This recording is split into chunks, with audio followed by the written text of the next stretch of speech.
Well, we're back. We're cooking with Margie. I'm Eric Stafford, and this is Margie Mansure. She is a registered dietitian and helping us learn about food, and we're preserving food today. I see we have some canning supplies, maybe.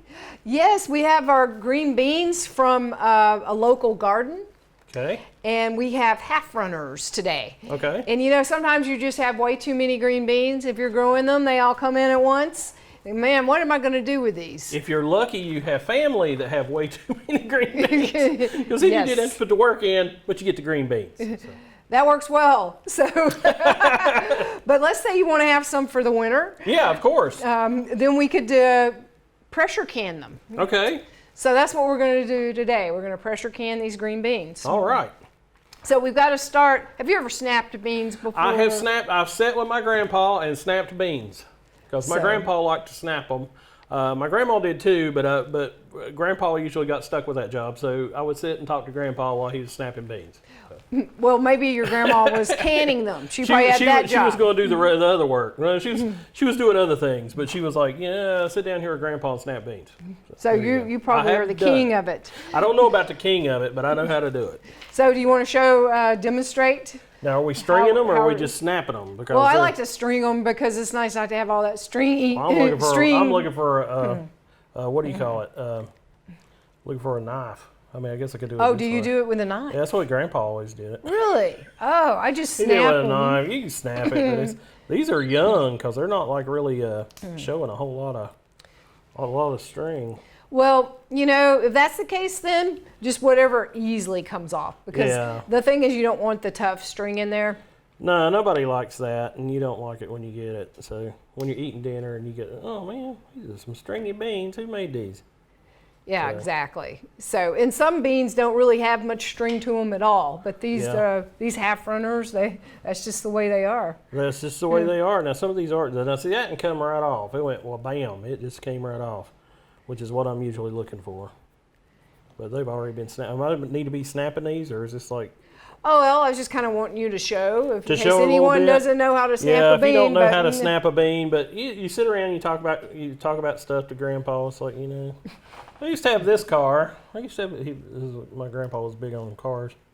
It's good you have those memories. Yeah, I mean, it's like, he had like a 40 Ford he was all big about. And it was like, I used to have that car. I used to have that kind of car. And listen, you see the beans, you can see it's sticking out. But usually that little edge right there, that's always a good giveaway.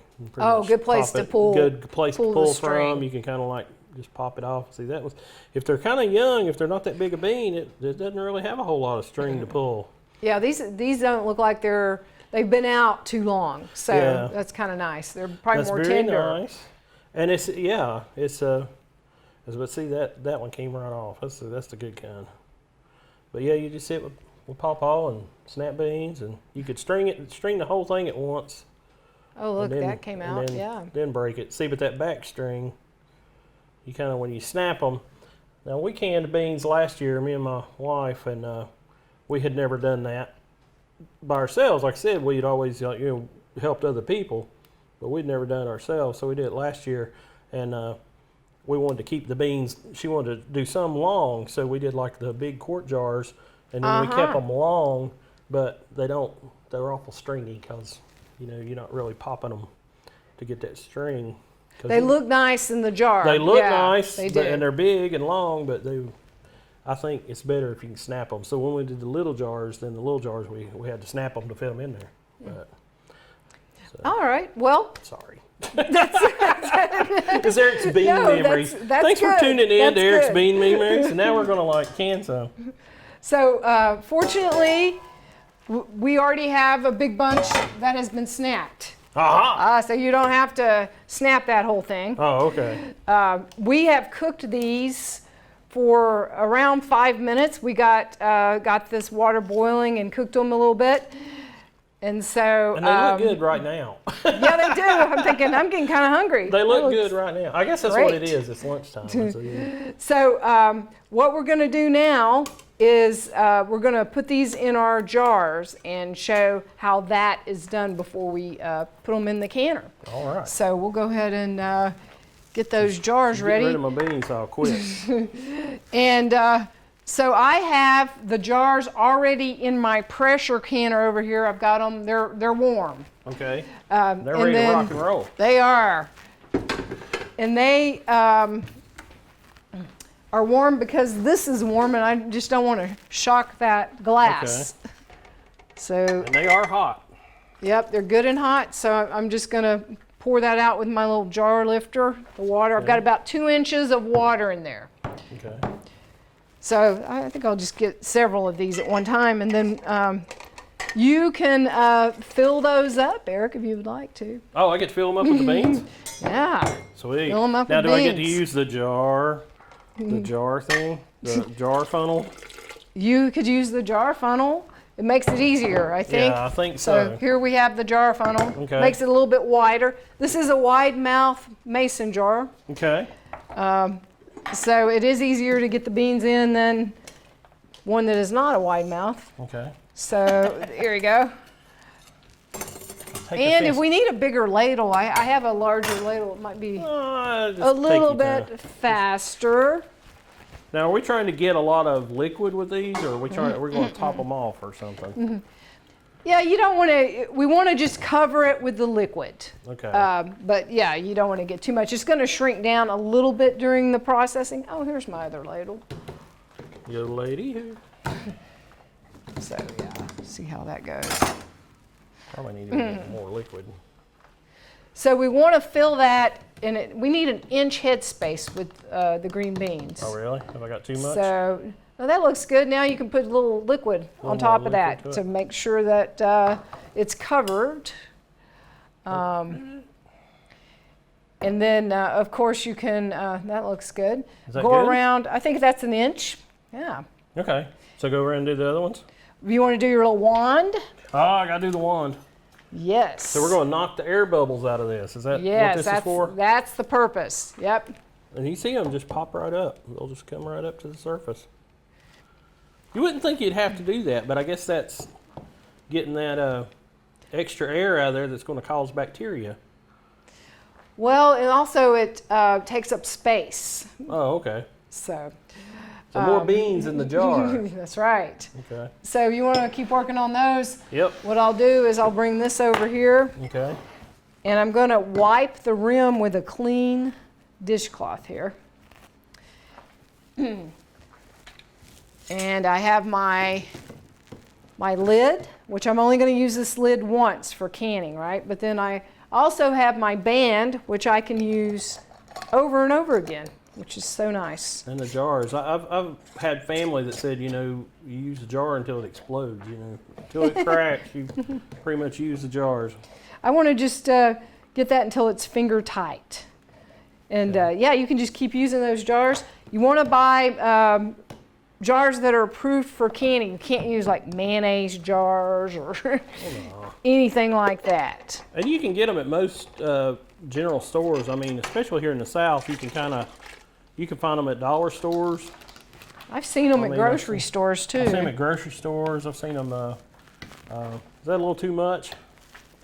I'm sorry. Let me block you so you can't see it. Maybe a little bit because we want about an inch headspace. That'll ensure that we get a good seal. We'll transfer. Yeah, there you go.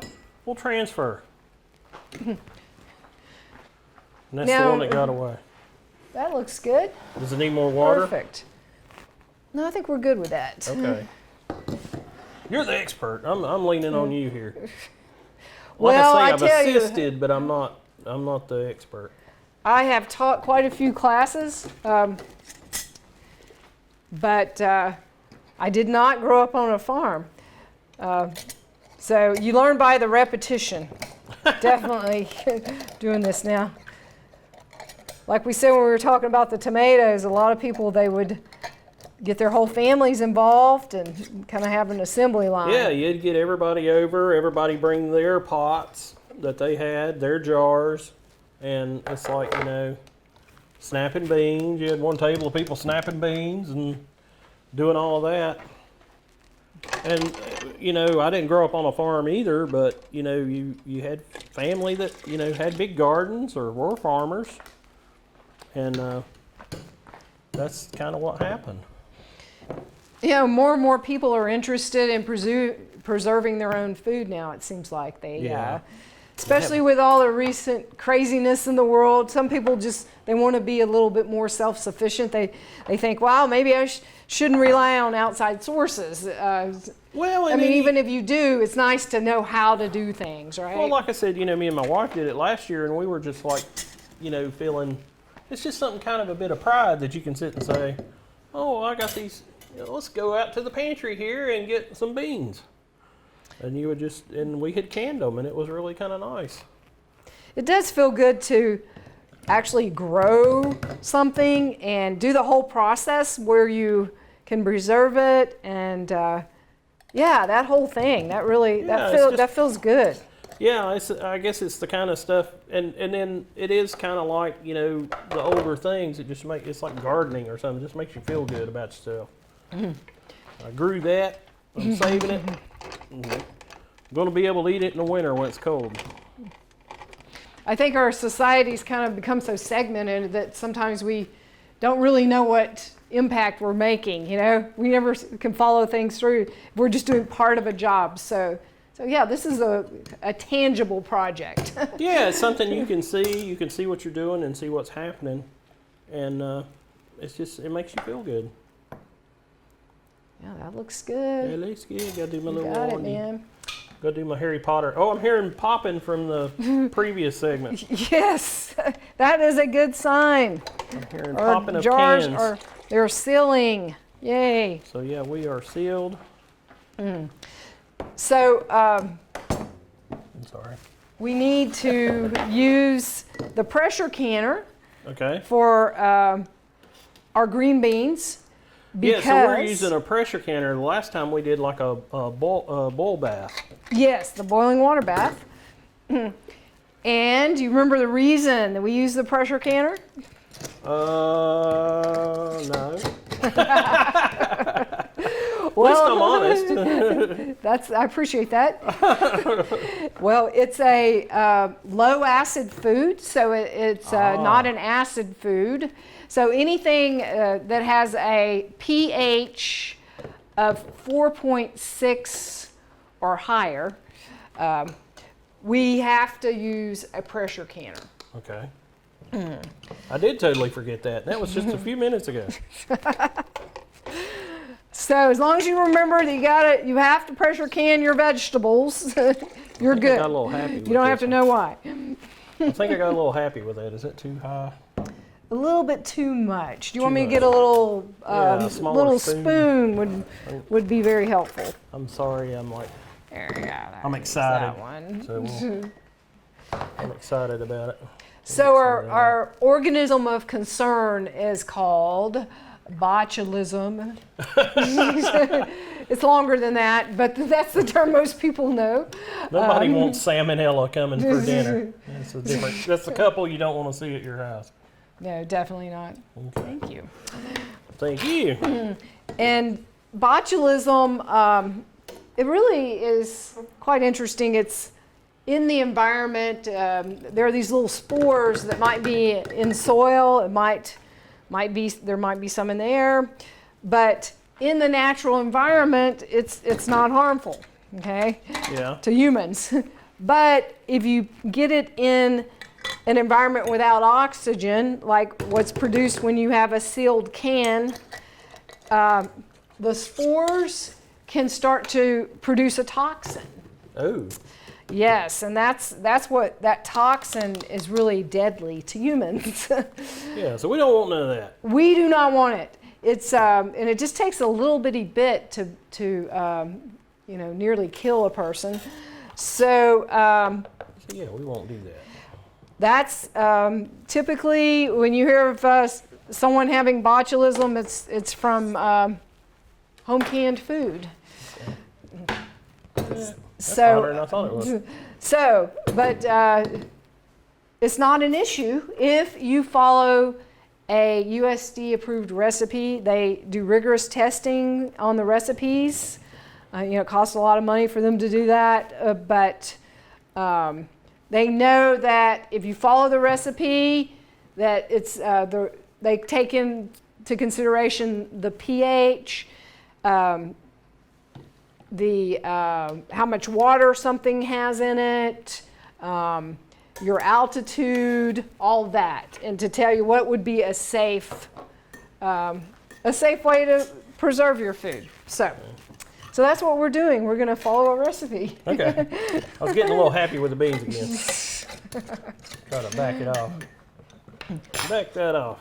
I think we have, there's still quite a bit more in there, isn't it? Oh yeah, there's plenty of beans. Okay, well. So we might be having beans. We might be having beans for lunch. Because we're just going to do one round here of I don't have a real large pressure canner. Now I'm getting it. For the class, now some people, they're all different size pressure canners. I've seen people use ones that are like a double rack. Which, yeah, I've seen the double racks. That's cool. Yeah, that's a lot. If you got a lot to do, that's really cool. You're really producing. Now doing the little wand thing and getting the air out of that, do you try to smack the thing down and get air bubbles to come up, or are you terribly worried about the air bubbles?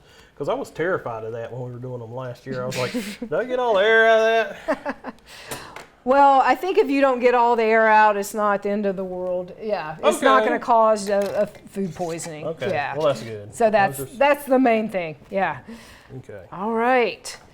So this is our last one we're going to put in here. We're putting this in our pressure canner that has, actually this one has more than two inches of water, because I had some water in those jars and I put that in here. Yeah. Yeah, look at that. I might take a little bit of that water out. Let's see if I can dip that. Oh, that's cool. Dip that in here, if that'll work. Just get a little bit of that out. Because you're supposed to have like 2 to 3 inches in the bottom. You have to have a rack in the bottom. If you buy one, it'll have that rack, and that helps everything to kind of flow the way it needs to. Okay. Because you don't want it to just be sitting right on the burner. Yeah, because then your glass will break. Yes, and sometimes you need to, if you have a flat, one of those glass stoves, flat top glass stoves, you need to check the manufacturer's recommendation if you can indeed on it or not. Oh, okay. So I'm going to grab this lid. Okay. And it's a serious lid. So this you gotta. It's always a trick to get these things on here, isn't it? It's got to line up. Aha! Had it going the wrong way. So get it lined up, and then I lock it in place. So then you don't have to worry about it blowing off, which is good. That's a good thing. Very good. Okay, so now here it is. Now what I have to do is we have to wait until the steam starts coming out of this vent. Yeah. And we're going to let the steam come out of the vent for 10 minutes. Wow. Before we put the weight on. And then we have a weight. So this is the weight. It's 15 pounds because we're above sea level. Okay. So anything over sea level, you go with 15 pounds. Usually they'll have a 10-pound weight. Yeah. So I'll put that on, and then when it starts jiggling, that means that the pressure's built up, and then that's when I start my time. Oh, okay. All right. So now we wait. We wait, yes. So the steam's coming out, as you can see, so I'm starting my 10 minutes before I put the weight on. Okay. Boy, that's really jiggling. Now we can start our time. It's 20 minutes for our pints, and it's 25 minutes for quarts if you were to can in quarts. So I'm going to go ahead and start my timer now for 20 minutes.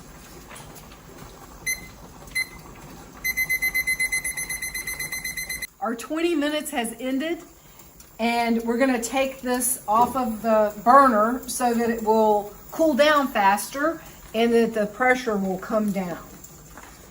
So I'm just going to move this over here carefully. So that it will take a little while for the pressure to totally come down. But when it does, this little red flag here, notch, will come down. And then if I touch the top, no steam will come out. Now, you might think that you should hurry the process along if you're in a hurry by just letting the steam come out by touching the top. But if you do that and have a sudden change of pressure, then the jars will lose a lot of their liquid. So that's not a good idea. So you just have to be patient, and it will come down. It just takes a little time. So finally, our pressure has come down on our pressure canner. So it's time to see what we have here. See if I can figure out how to get this to open. And it smells like green beans.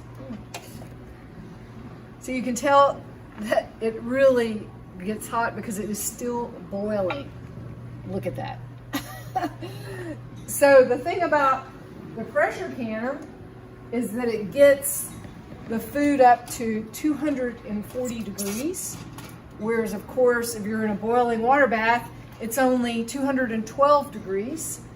And with these foods that are not high acid, we need that extra heat to make sure that we're going to be safe, and that's going to kill any botulism spores.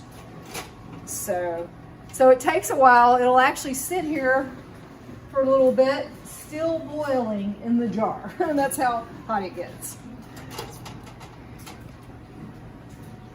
So I'll just let them sit here for at least 12 hours. And oh, I just heard one pop. That means that it's sealing. Then after 12 hours, I will check to make sure they're all sealed. And if they didn't seal at that point, I can take the container and put it in the refrigerator, and they would still be safe to eat right away. Or if I wanted to have it shelf stable, I would process it again for 20 minutes again in the boiling water bath. But at that point, I don't think your quality would be very good because they would be getting kind of mushy after that much processing. So then I can label these and date them. And their best quality if used within a year. However, they are still safe after that time for a good long while. You can also take the bands off and use those for next year, so they don't have to be stored with the bands on. Oh, okay. Well, Margie, I appreciate it all. I'm kind of filming from the other side now. We've been filming this and doing it, and but I appreciate you showing us the canning, showing us what's going on, and thanks so much. Thank you, and I'm sure we'll appreciate it this winter. We'll have those wonderful green beans to pop open. Yeah, we sampled some of the green beans before, and they were already good. They're delicious. Okay. Thank you so much. Thank you.